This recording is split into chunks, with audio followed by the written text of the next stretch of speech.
The impossible colony.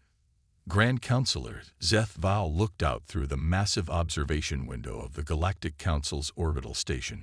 Below, the swirling atmosphere of planet XR 327 churned with violent storms of red, orange, and sickly green. Lightning bolts larger than cities crackled across its surface. Even from this distance, the radiation detectors were screaming warnings. "Explain to me again why we're here," Zeth-Val said, his four elongated fingers drumming impatiently on the viewport ledge. His pale blue skin seemed to pulse with agitation. Senior Surveyor Lintal approached with a data tablet. "The preliminary scans are complete, Grand Counselor. XR 327 contains the largest deposits of quantum crystals ever recorded. A single mining operation here could power the entire central galactic network for millennia. And yet," Zeth-Val gestured at the hellscape below. "Yes, it's classified as a Class 10 Deathworld, the most extreme category in our registry. No known spacefaring species could survive the surface conditions for more than a few minutes, even with our most advanced environmental suits." The Galactic Council had discovered XR 327 3 cycles ago, and since then, it remained the most tantalizing and frustrating discovery in recent memory. A planet so rich in resources that it could solve the energy crisis plaguing the United Galactic Species, yet so hostile that no one could claim those riches. The Thraxian attempt failed. Zeth-Val asked, already knowing the answer. "Catastrophically," Lintal confirmed. "Their automated mining operation was destroyed by seismic activity within 6 days. The Volden colonial pod made it 12 days before atmospheric corrosion compromised their shields. The Keltan expedition," she hesitated, "we lost contact immediately upon landing. The rescue team found no survivors." Zeth-Val sighed. "The Keltan were among the hardiest species in the Council, evolved on a high-gravity world with extreme temperature fluctuations. If they couldn't survive—" "Counselor," his communication officer interrupted, "the human representative has arrived." "Ah, yes. The newcomers." Zeth-Val straightened his ceremonial robes. "Show them in."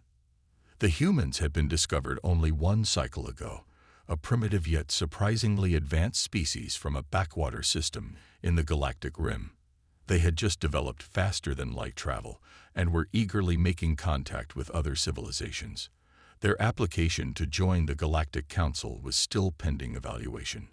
Ambassador Ileana Chen strode into the observation deck with a confidence that Zeth-Val found both admirable and slightly unsettling. Humans were peculiar. Their soft, exposed skin seemed terribly vulnerable, yet they moved as if unaware of their fragility. "Ambassador Chen," Zeth-Val performed the traditional greeting gesture. "Thank you for coming on such short notice." "The pleasure is mine, Grand Counselor," she responded with a small bow. Her eyes immediately went to the viewport, studying the raging planet below. Instead of showing appropriate fear or revulsion, she leaned closer, her expression one of fascination. "So this is the infamous XR 327. Impressive. You've been briefed." "Yes. Your Class 10 Deathworld with the quantum crystal deposits. The planet no one can colonize." She continued studying the planet, then added with surprising casualness, "We'd like to try." Lintal made a sound that among her species indicated disbelief. "Ambassador, perhaps you misunderstand. This isn't merely a hostile environment. It's utterly unsurvivable. The atmospheric pressure is 18 times that of your Earth. Surface temperatures fluctuate between -120 and +380 of your Celsius scale. The radiation alone." "We understand the challenges," Chen interrupted politely but firmly. "But humans have a long history of surviving where we shouldn't. Our homeworld may look gentle by comparison, but we evolved facing constant threats: predators, diseases, natural disasters, extreme environments. We've thrived in deserts, Arctic regions, mountaintops, and deep underwater." Zeth-Val exchanged a look with Lintal. It was true that Earth was classified as a Class 4 Deathworld, unusually harsh by galactic standards, but XR 327 was in an entirely different category. Ambassador, Zethval began carefully. We cannot in good conscience authorize a human expedition that would result in certain death. Chen smiled. We've already assembled a volunteer team. 50 colonists, all with backgrounds in extreme environment survival, engineering, or xenobiology. We've studied the data from previous attempts and believe we can succeed where others failed. How? Lin Tal asked bluntly. By not fighting the planet, Chen replied. Your previous expeditions tried to create bubbles of safety, artificial environments that the planet inevitably crushed. We plan to adapt to XR 327 instead, work with its conditions rather than against them. Zethval considered this. The Council had already written off XR 327 as impossible to colonize, and the resources were just going to waste. If the humans wanted to attempt the impossible, I will present your proposal to the full Council, he decided. But I must be clear, we cannot commit rescue resources to this endeavor. If you fail, you will be on your own. Understood, Chen nodded. That's all we ask, a chance to try. 3 weeks later, the human colony ship Resilience entered XR 327's orbit. The Galactic Council had approved the attempt, largely because they believed it would serve as a sobering lesson to the ambitious newcomers about the true harshness of the galaxy. From the Council observation station, Zethval watched with a mixture of dread and morbid curiosity as the human landing vessels descended toward the surface. The turbulent atmosphere tossed the ships violently, yet they maintained formation. Their vessels will be torn apart before they reach the ground, Lin Tal observed. But the ships didn't disintegrate. They changed shape mid-descent, extending wing-like structures that seemed to ride the violent air currents rather than fight them. Like seeds in the wind, they spiraled down in controlled chaos until they disappeared beneath the cloud layer. For 3 anxious hours, there was no communication. Even the Council's most advanced tracking systems couldn't penetrate the electromagnetic interference from the planet's storms. Then, a scratchy transmission broke through. Colony base to observation station. Touchdown successful. All teams present and accounted for. Beginning Phase 1 deployment. Lin Tal's eyes widened. They survived the landing. They won't last a standard week, another observer commented. But a week passed, then 2. Regular communications came from the surface, short, efficient updates on their progress.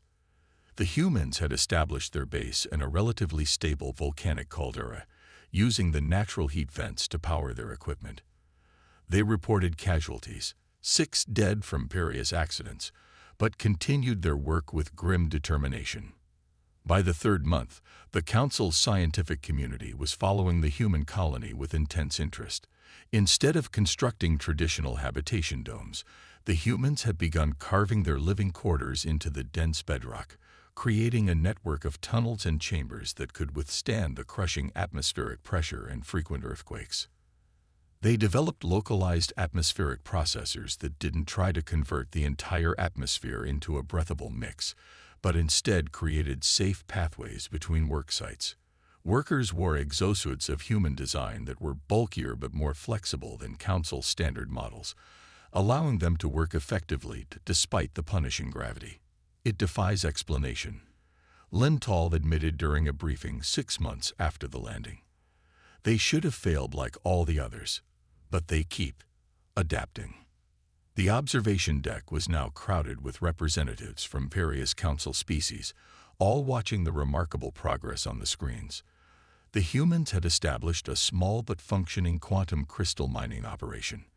The first shipment was being prepared for orbital transfer.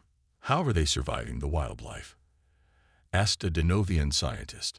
The native fauna of XR 327 had been another deadly factor, vicious predators that seemed to be made of living rock and acid. They're hunting them, Zethval replied, still finding it difficult to believe. Not just defending, actively hunting the apex predators. They've even found uses for the carcasses. The bone structures apparently have unique properties when processed correctly. The human colony continued to grow. Despite ongoing casualties, disease, accidents, predator attacks, they expanded their operation. When a massive hurricane destroyed one of their surface installations, they rebuilt it within days, with improvements that anchored it more securely. At the one-year mark, Ambassador Chen visited the observation station. She looked thinner, with new scars visible on her face and hands. She had clearly spent time on the surface herself. "We're ready to begin regular crystal shipments," she announced, "and we're preparing for the second wave of colonists." Zethval was speechless for a moment. "You're bringing more humans. Despite the losses, we've had a 16% casualty rate," Chen acknowledged without flinching. "Painful, but within acceptable parameters for a frontier colony on a hostile world. And every loss has taught us something valuable.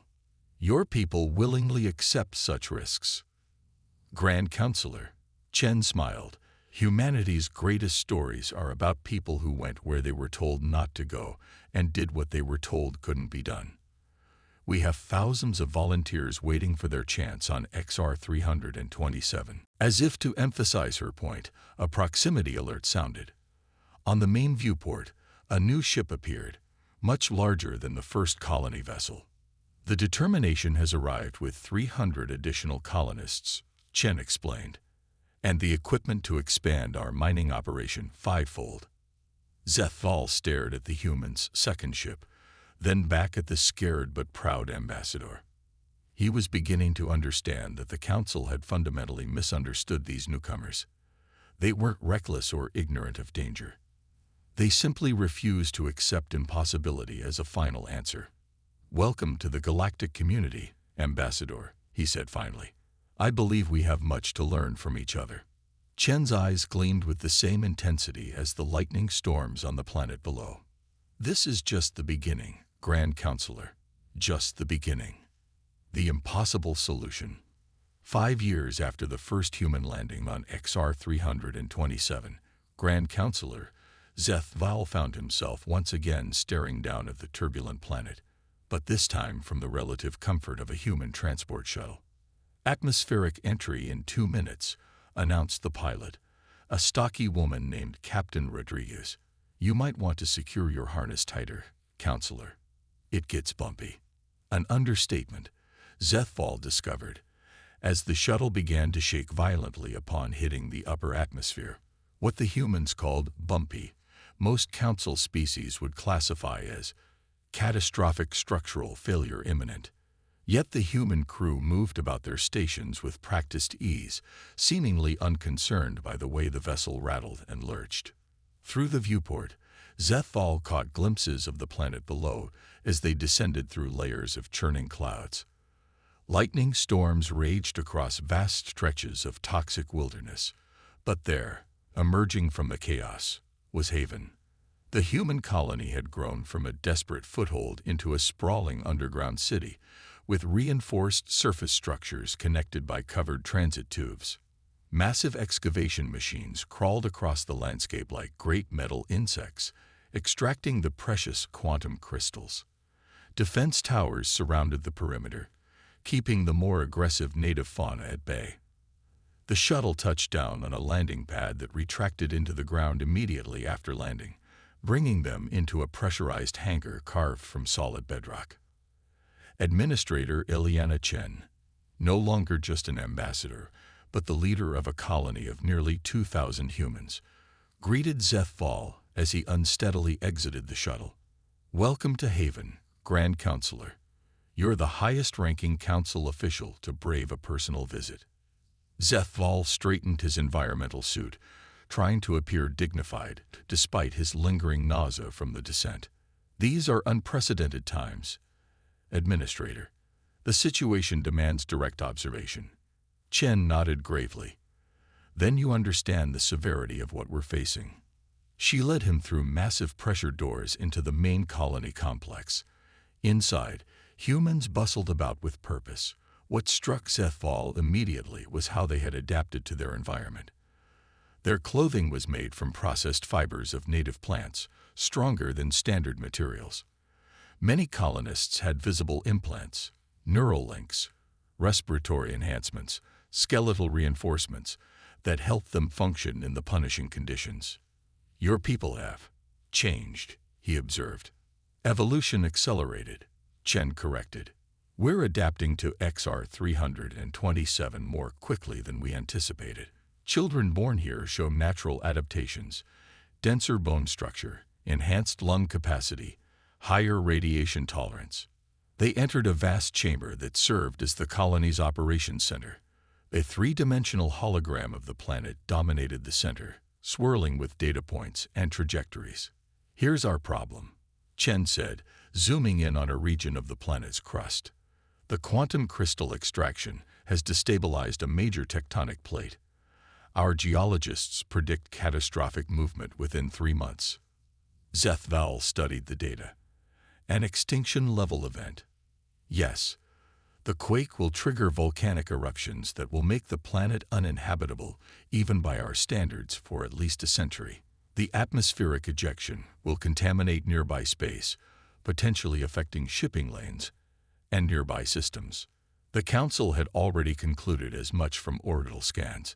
It was why Zeth Vowell had come personally, to officially inform the humans that the Council was declaring the region a disaster zone and ordering immediate evacuation.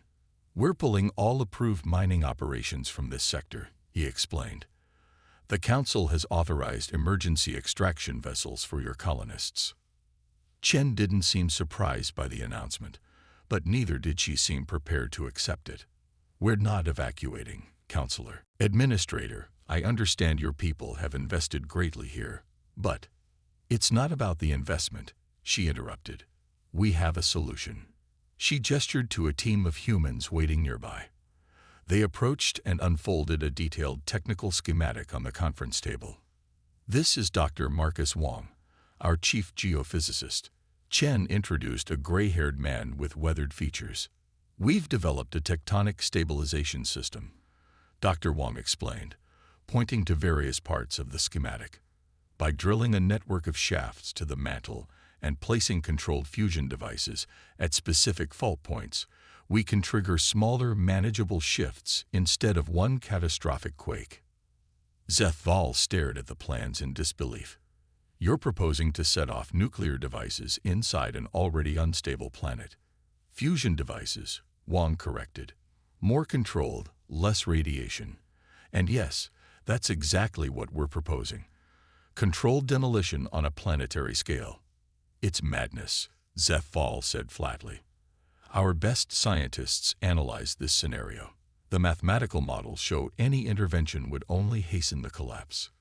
"With respect, Counselor," Chen said, "your scientists haven't lived here for 5 years. They don't understand this planet the way we do." Zeth Vowell looked around the room at the determined faces of the human team. These weren't the expressions of fanatics or desperate fools. These were the looks of people who had repeatedly accomplished what the Council had deemed impossible. "Even if your theory is sound," he conceded, "the practical implementation would require working directly on the fault lines, in conditions that would kill even your hardiest workers." Chen smiled. "We've been developing something for that. Dr. Patel, would you show the Counselor our Titan program?" A woman with cybernetic implants visible along her temples led them through a series of security checkpoints to a massive hangar bay. Inside stood 5 enormous mechanical suits, each nearly 10 meters tall. They resembled heavily armored humanoids with reinforced limbs and what appeared to be drilling equipment integrated into their arms. "Mech suits?" Zeth Vowell asked, struggling to maintain his composure. "The Council attempted similar technology centuries ago. The neural load on the pilot was too great. It drove them insane. We solved the neural interface problem," Dr. Patel explained. "Our pilots use a hybrid biological-mechanical link system that distributes the load across specific brain regions. We've been testing the Titans in the outer territories for months." A young man in a specialized suit climbed up a gantry and into the cockpit of the nearest Titan. The massive machine hummed to life, its movements surprisingly fluid as it mimicked the pilot's motions. "The Titans can withstand the pressure and heat at the fault lines," Chen continued. "They'll place the stabilization devices according to Dr. Wang's calculations." Zeth Val felt overwhelmed. The humans had developed technology that Council engineers had abandoned as theoretical impossibilities. They had adapted physiologically to conditions that should have killed them. And now they were proposing to essentially perform surgery on a dying planet. "The Council will never approve this plan," he said finally. "The risk is too great." "We're not asking for approval," Chen replied calmly. "We're informing you of our intentions as a courtesy. XR 327 is our home now. We'll defend it, even from itself." Zeth Val realized he was witnessing something unprecedented in recent galactic history. A species that refused to accept the natural limitations of their environment, and instead bent that environment to their will through sheer determination and ingenuity. "If you fail," he warned, "the resulting cataclysm could affect multiple systems." "If we fail," Chen acknowledged, "we die with our world." "But humans don't plan to fail, Counselor." 2 weeks later, Zeth Val stood in the Council observation station, watching the operation unfold through real-time feeds from the human colony. The Titan mechs had descended into the massive shafts drilled into XR 327's crust, placing fusion devices at precise intervals along the fault lines. The Council chamber was packed with representatives from dozens of species, all witnessing what most believed would be a spectacular failure, possibly the last transmission from the doomed human colony. "Final device placement confirmed," came Dr. Wang's voice over the comm. "All teams returning to safe distance." Hours passed as the Titans retreated from the depths. Then, with all personnel secured, the countdown began. "Detonation sequence initiated. May whatever gods exist have mercy on us all." Chen's voice was steady despite her ominous words. On the monitors, a series of energy pulses rippled across the planetary schematic. For several tense minutes, nothing seemed to happen. Then, gradually, the sensors began registering seismic activity. Not one massive quake, but hundreds of small, controlled tremors. The observation deck erupted in shocked murmurs as the data poured in. The fault lines were shifting exactly as the humans had predicted, releasing pressure in manageable increments rather than one devastating rupture. "By the ancestors," whispered Lin Tall, who had joined Zeth Val to witness the event. "They're actually doing it. They're stabilizing an entire tectonic plate." For 3 days, the tremors continued, gradually diminishing in intensity. Volcanic activity increased briefly, then settled into more stable patterns. The humans had essentially re-engineered their planet's geological behavior. When the final readings confirmed success, the Council chamber sat in stunned silence. "Administrator Chen," Zeth Val opened a direct communication channel, his voice solemn. "On behalf of the Galactic Council, I extend our congratulations. What your people have accomplished defies all previous understanding of planetary science." Chen appeared on the main screen, exhausted but triumphant. Behind her, the operations center was filled with celebrating humans. "Thank you, Counselor. We hope this demonstrates that humanity has something valuable to offer the galactic community, not just our resources, but our perspective." "Indeed," Zeth Val agreed. "The Council will be reconvening to discuss humanity's pending membership application. I believe recent events will significantly influence that discussion." After the communication ended, Zeth Val remained at the viewport, contemplating the planet below. The violent storms still raged. The environment remained lethal to most species, but now there was something else. Evidence of intelligent life that refused to be constrained by natural laws. "What do you think this means for the future?" Lin Tall asked quietly. Zeth Val considered the question carefully. "I believe we've been operating under a fundamental misconception about the universe. We've classified worlds as habitable or uninhabitable based on their natural conditions. The humans have shown us that perhaps there is no such thing as an uninhabitable world, only worlds that haven't yet met the species stubborn enough to inhabit them." He turned from the viewport to face the assembled council representatives. We've encountered many species in our exploration of the galaxy, some stronger, some more technologically advanced, some with unique biological capabilities.